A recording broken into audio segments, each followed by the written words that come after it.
But here's a story that I do know. Okay. And this one is verified in authentic hadith. Is that when the emissaries from Abyssinia came to the Messenger of God, sallallahu alaihi wasallam, when they came from Africa, when they came from Ethiopia, they performed for him with drums and with dancing and with recitations of poetry over drums and with dancing. And the Prophet, peace be upon him, applauded their performance. So listen, a prophet cannot applaud a thing that is forbidden. If music is haram, he's not just going to sit there and put up with it. When delegations come from Najran, the Christians, who are also, by the way, the Christian delegation from Najran is also black, which is a thing that's overlooked.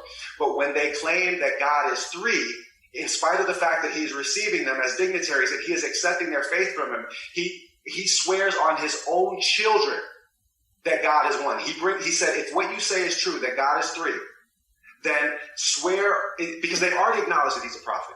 So he said, then swear on those that are most dear to you that what you say is true, and I will swear on those most dear to me that what I say is true, and God will decide between us. So he brings out Ali, he brings out Fatima, he brings out Ahlul Bayt, and he says, I swear on them, do you swear? And that's when they say, nah, bro, we good. No, seriously. And he accepts that from them. He does not force conversion upon them because they know that he's a prophet.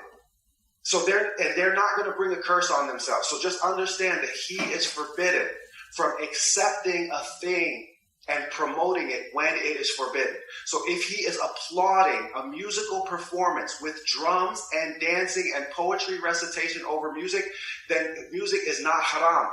In order for a thing to be haram, there has to be a specific verse that outlaws it, or a specific prophetic ruling, not a ruling that discourages it, but a ruling that forbids it. And we abuse the word haram so much in this society. In order for something to actually be haram, there has to be a had penalty associated with it.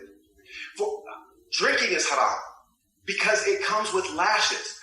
Fornication is haram because it comes with lashes. What is the punishment that comes with listening to music? There isn't one because it's not haram. He sallallahu alaihi wasallam did discourage in hadith that we believe are true, that we believe are authentic. He discouraged some of the instrumented music of the Arabs, because some of the instrumented music of the Arabs was associated with pre-Islamic cults. That is not a blanket condemnation of music. Exactly.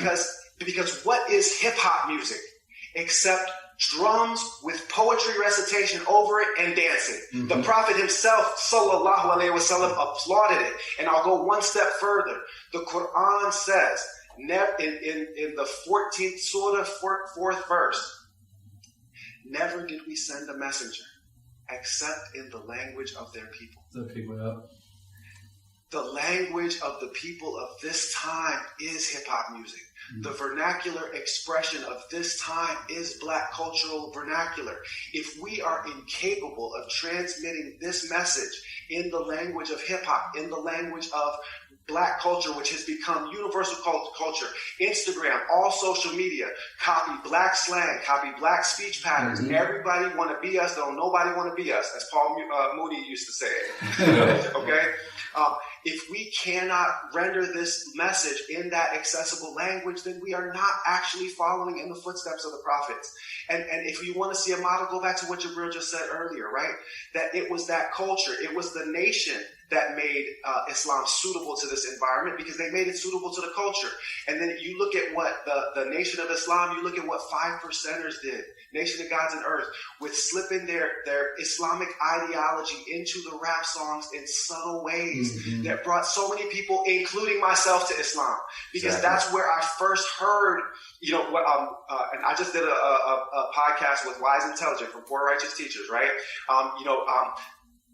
He comes on the track, I, self, Lord and Master, traveling faster, right? I, self, Lord and Master. I-S-L-A-M, Islam. They were hiding in plain sight all of these clues that made you want to ask about what they were on. Mm-hmm. Instead of being preachy, condescending, heavy-handed, holier than thou, which drives people away instead of attracting them with a gentle, subtle, clever, coded message, a trail of breadcrumbs that leaves people wanting more, not a sledgehammer that makes people want to run away. Thanks everybody for watching the clip from this excellent episode. If you guys loved it, make sure you guys go and subscribe. So over in this area. And if you guys want to watch more of these clips and full-length videos, you can go right over here. Alright, so watch the video.